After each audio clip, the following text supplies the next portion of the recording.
Good morning, Lindsley Avenue. Good to see everyone this morning. Glad to have some visitors. Got a couple of visitors from Oklahoma, some Okies in the group. We've got visitors from Washington, D.C., so we're glad that you're here and hope you will come back anytime you're in town. We'll even save a seat for you, right where you are now. We put your name on it if you like. But we're glad you're visiting. If you're visiting, we do ask, if you don't mind before you leave, put your name and some contact information on a little booklet, a little stand over there. We send out an email list of things that are going on. We'd love to just keep you informed. But good to see everybody here today. We're talking this morning about this little light. This little light. I don't remember how old I was when I first sang some version of that song, but it was a few years ago. We'll just leave it as that. This little light of mine. When we were reading there in Matthew chapter 5, this is at the beginning of the Sermon on the Mount, where Jesus is really giving a big summary of all the changes and different ways of thinking that he wants for all of us to have as followers of his, as opposed to living the way we used to live.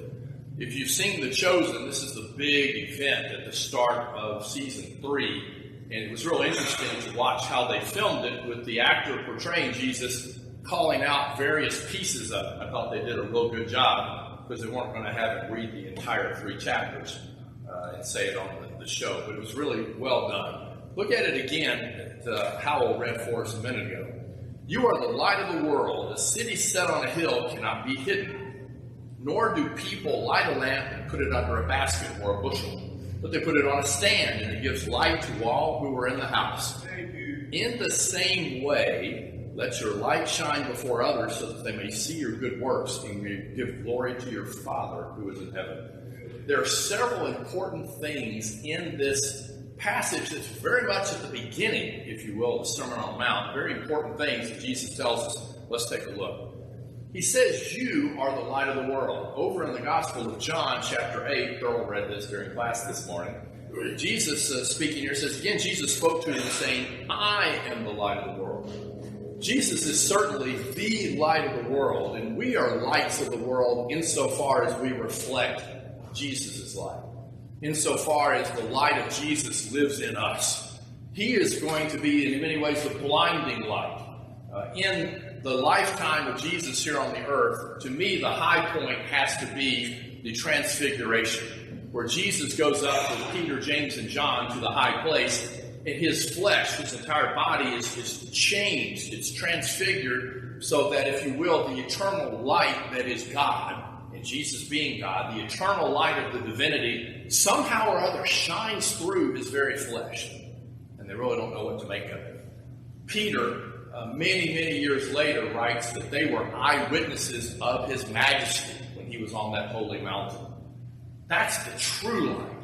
We don't shine quite like that, not at all. But we shine as the light of Jesus lives in us. It's important to have a light. It's important to have a light. What do people do pretty much the moment the power goes out? They start looking for a candle.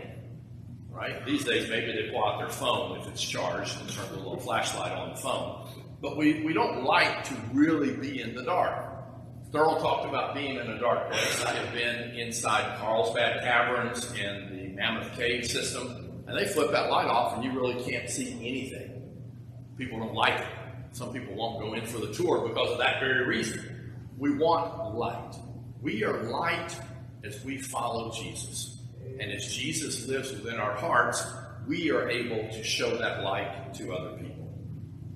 He also says a city set on a hill cannot be hidden. You know, it's one thing if you've got a village or a city that's down in a valley, you may be traveling a long way and never see it. It's kind of off to the side, it's down low.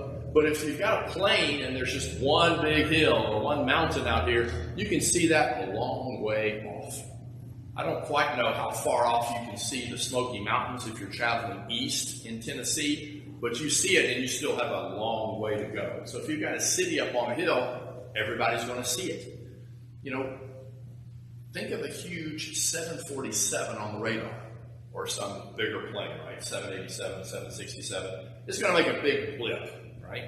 Think of a bird on the radar. It's not going to make much of a blip. So we are the light of the world, and we need to be, as it were, 747s in terms of how visible we are to the world.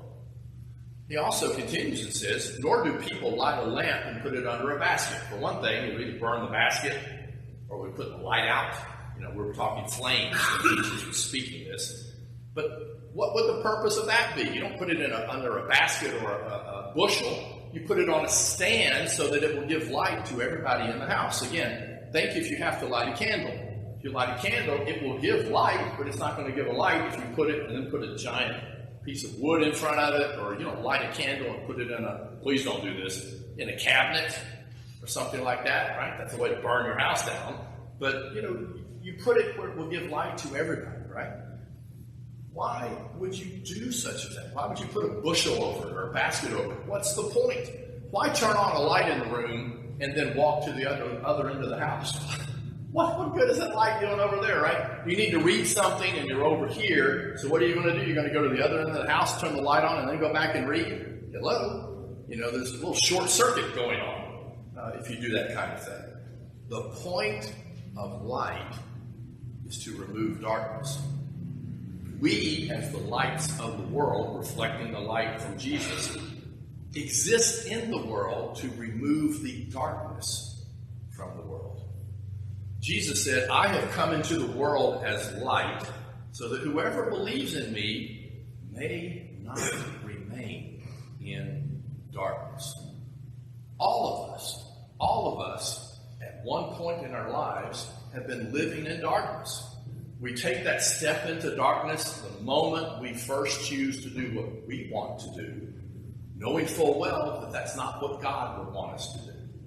At some point in our growing up period, we reach the point where we really can know right and wrong, and we choose to do what we want to do. That happens, as I've said, somewhere between someone who's 3 months old, who is not making choices like that. 3-month-old is just screaming because they either need to be changed or they need to be fed. One of the two. Only two things in their existence, right? But by the time somebody's 20 or 30, they probably are able to make choices where they know what they should do. Each and every one of us, myself included, have chosen to do what we wanted to do, even though it was wrong. Jesus came into the world so that I would not have to stay in that darkness that I put myself in. He put his life and his light into the world so that we would find a way out of that darkness. He's the only hope any of us have for escaping the darkness that, again, we put ourselves into. Lost as we were, and some of us may still be in darkness and sin, Jesus brings light and life to us. I find it interesting. We were reading in class today. When you read about the light, life is often mentioned, even in the same phrase. It's hard to avoid. Without light, there is no life. Without coming to Jesus, to his light, coming out of the darkness of sin, none of us are really alive. We're not. We think we're alive. There are a lot, in many ways, really of zombies who are walking around on the earth today. They think they're alive, they're moving, but without the knowledge of Jesus, they're really not. And that's so terribly sad and unfortunate. John 3:19. This is the judgment. The light has come into the world. Jesus came into the world. He is the light of the world. He came in to call us out of darkness. The light has come into the world, and people loved the darkness rather than the light because their works were evil. Lots of people don't really want to leave the darkness. Things that they may be doing in the darkness, things that they may be doing that are sinful, bring a measure of pleasure. They bring some enjoyment, and they are happy where they are, as it were, sitting in the dark. The world is a dark place. Sometimes we see the darkness. When there's somebody that just seems to show so much hatred, they go in and start shooting people. When you see darkness where somebody is in an encounter and somebody gets shot, we read about child abuse. There are all sorts of ways this darkness bubbles up, and we see it. But the world is a dark, dark place because of sin, which I would say is just flat out evil. That's what sin is. It's not doing what God wants us to do. It was true 2,000 years ago when Jesus was here and said these words. It's still true today. 1 John 1, 5 and 6. This is the message that we have heard from him, from Jesus, and proclaim to you. What message? Look, this is really at the very start of 1 John, the primary thing, as it were, that John wants to make sure we all know. What message? What did Jesus tell you, John? That God is light. God is light. And in him is no darkness at all. When you think back to the account of creation, in the beginning, God created the heavens and the earth, and the world was formless and void, and darkness was on the face of the deep. What's the first thing God does? And God said, let there be light. The first thing, as it were, that proceeds really out of God as part of the created activity is light. It's almost as if God can't help it. I don't want to put limitations on God, but God is so much light and so different from the darkness that it's as if it had to come out first. Let there be light. Well, I'll argue light was already there because God was already there. In him, God is light, and in him is no darkness at all. Look at what that means for us. Here's the challenge. Look what it means for us. If we say we have fellowship with him, with God, if we say we are joined in a work with God, if we say we're part of his family, if we say we belong to God, while we walk in darkness, we lie. You're lying to yourself. You're lying to family and friends. You're lying to God. You know, I may be able to fool myself. Many people seem to be able to lie to themselves for a long time. Many people lie to family and friends for a long time. You can't lie to God. I'm one of God's people, but the moment I'm away from other people who follow God, I live the way I want to live. I walk in darkness. I'm just a liar. I'm a flat-out liar.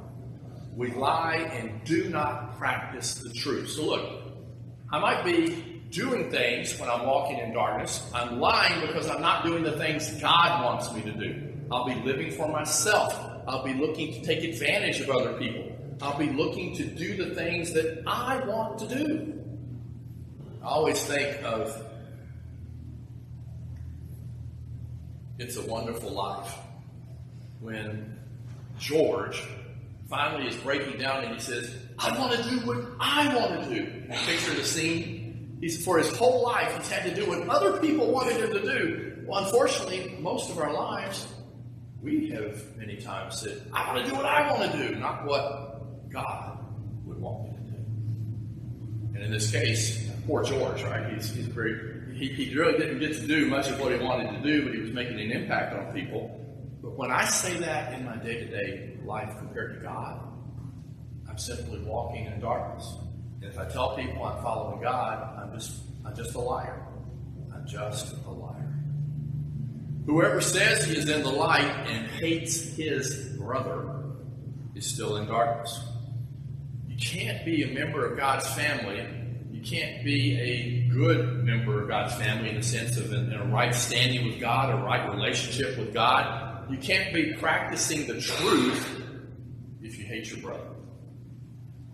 Now, he's not talking about a physical brother here.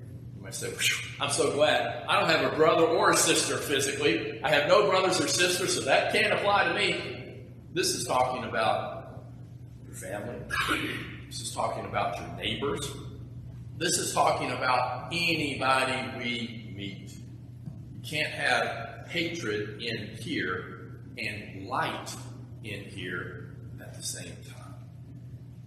So, is it okay to see something on television and feel hatred at this group of people or that individual on the television? No. Is it okay to see a group of people in town who are protesting this or supporting something else or that I disagree with and I just say, well, I hate those people anyway?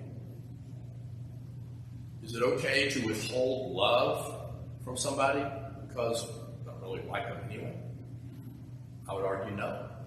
If we say we are in the light, if we say we're a member of God's family, and we hate our brother or sister, we don't show love, and that withholding love is an effective hate here, then we are still in darkness. We're really not a member of God's family, no matter what we say on the outside.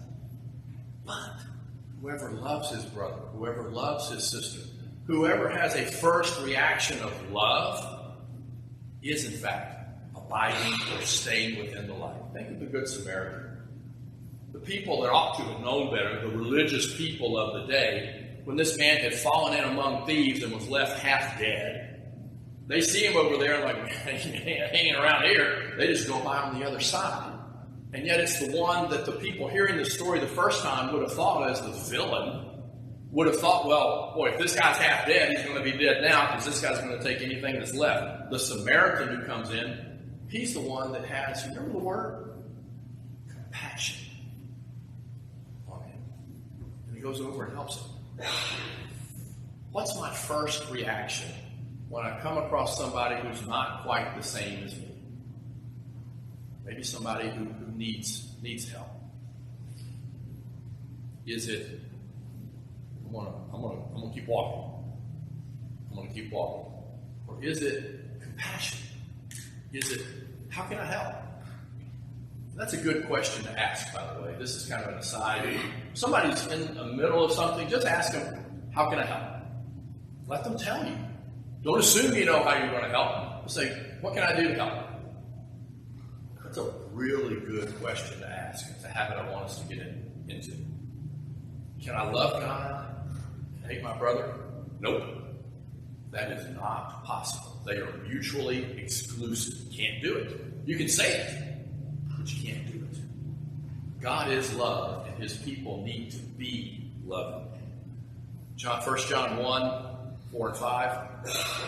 In him, Jesus was life, and the life was the light of men. Look at this. The light shines in the darkness, and the darkness has not comprehended it. Sometimes it says apprehended it, but there's two ways you can read the word, the original word. The darkness just doesn't get it. People who are in darkness just don't get the situation they're in. They don't grasp the light. They don't understand their position. They don't understand the danger that they're in for themselves. It was true 2,000 years ago. It's still true today. Thurl did this one today too. He took nearly every verse I was going to have up here.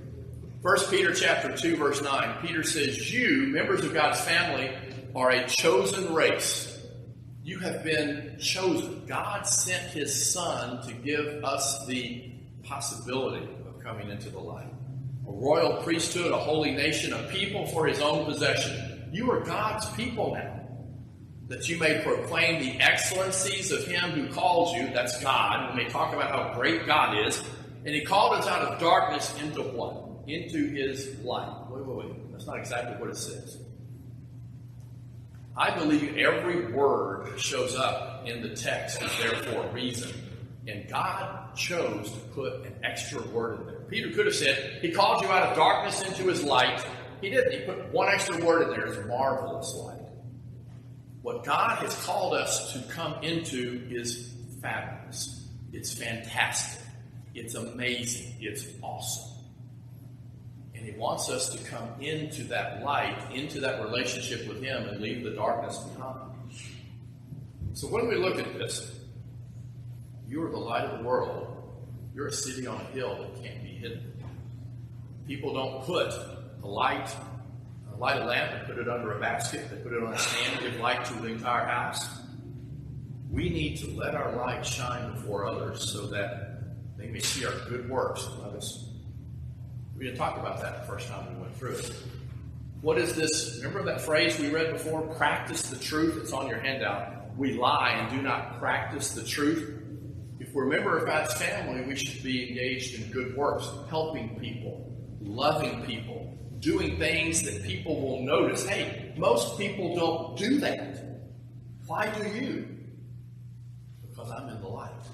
Because I'm a member of God's family. And give glory to your Father who is in heaven. Now, we're nearly done, but I know I see some of the kids are a little. That happens sometimes. I want to call the 5 of you down. Trayvon and Javante. You guys will pop up. I've got something for you. If you just come right down here, just for a minute. It won't take long. Pop on up. Right down there on the front row.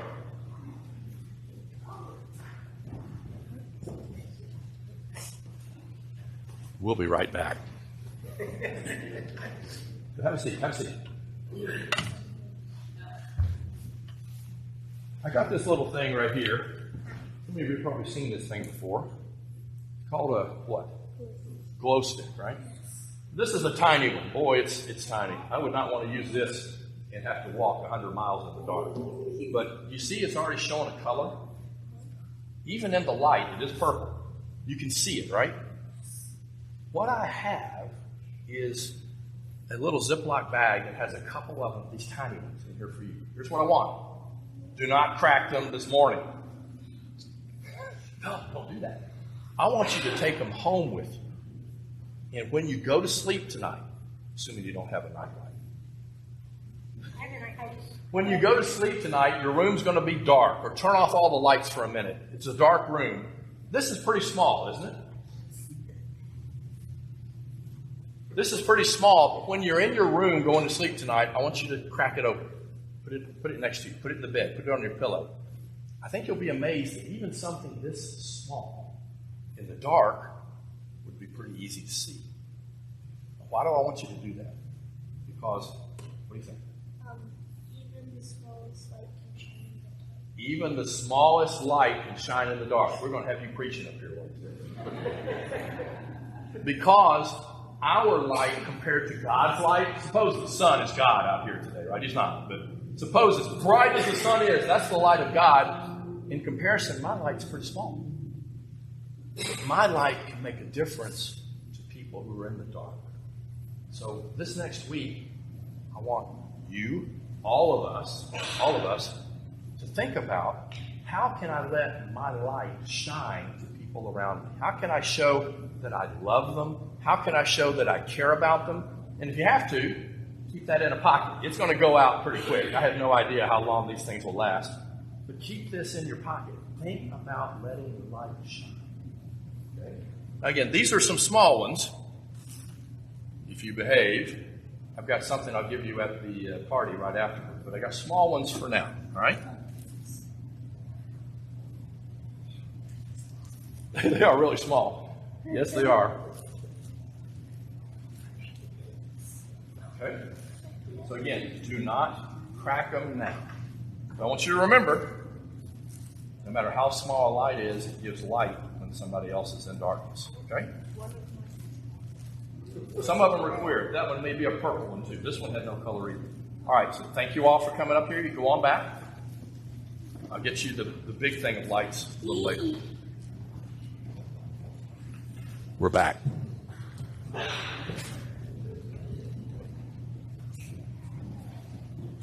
Thank you all for putting up with that right there.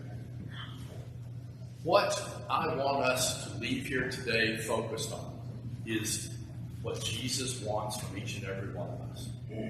If we're a member of God's family, the light that Jesus brought should be living in me.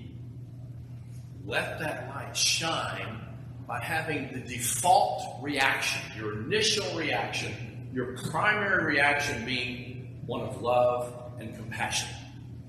When you run into people who are in need, when somebody just looks down, when somebody needs a lift, love people. It's always good to love people and show compassion.